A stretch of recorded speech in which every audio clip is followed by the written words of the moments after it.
энэ хүнд өөрт нь боломж олгож байгаа. Сонголт хийх боломж олгож байгаа.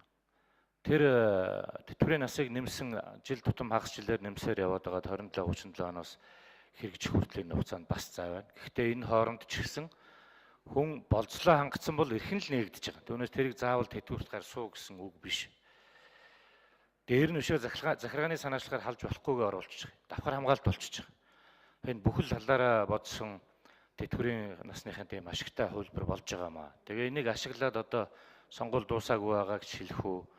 За одоо ардын намх нөгөө төрөвчийнхаасаа буцаад эхэллээ энэ гэсэн яриаг өнөөдөр эслээд маш хүчтэй явуулж эхэлж байгаа юм байна. Ингээ улаан цайм худлаа яриад улс төрийн яриа хоорой болгоод ингээ болох хэрэгтэй. Яагаад бид нар тэтгэврийн насыг ингээд аажим хугацаагаар 60-65 хүртэл нэмэх шийдвэр гаргасан гэхээр ерөөсөө л тэтгэврийн даатгалын санд мөнгө байхгүй болсонтой холбоотой шүү дээ. Энэ хуулинд бол яг хэрв тэнд илүү мөнгө байгаа бол тэрийг одоо үржүүлэх, олшруулах тухай сайхан заалтууд орсон байна. Гэхдээ энэ өнөө маргааштай бол хэцүү шүү дээ.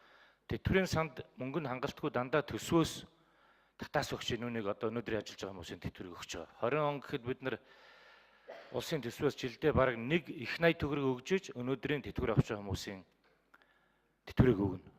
Тэгэхгүй ингээд яваад байвал 2-3 жил болоод төсөв маань даахаа байгаад ерөөсөө тэтгэвэр юу нэмэх нөхцөлийг сайжруулах байтугай ерөөсөө тэтгэвэр олгох боломжгүй юм нөхцөл байдал руу Монгол улс яваад байгааг бас сайн ярьж ойлгуулах хэрэгтэй юм байна. Тэгээд цаг хугацааны төр зуурын ярих ашиг бодоод худлаа суртал ухуулга болоод хүмүүсийн толгойг эргүүлээд энэ нь өөрөө нийгэмд янз бүрийн тогтворгүй байдал үүсгээд байгаагаа бол энэ улс төрийн сонгуульд оролцож байгаа намууд хариуцлагатай ойлгож зөв тайлбарлаж явах хэрэгтэй гэдгийг би хэлмээр байна.